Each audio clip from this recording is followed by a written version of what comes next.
Hi there, welcome to Nineplus. Today, we will show you how to install the Wi-Fi adapter. Step by step, quick and easy.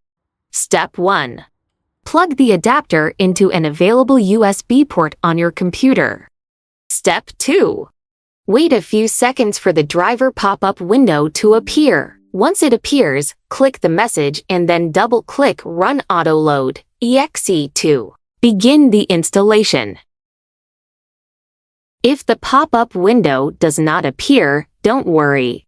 Simply open this PC on your desktop, find this CD drive Wi-Fi adapter, and double-click it to start the installation manually.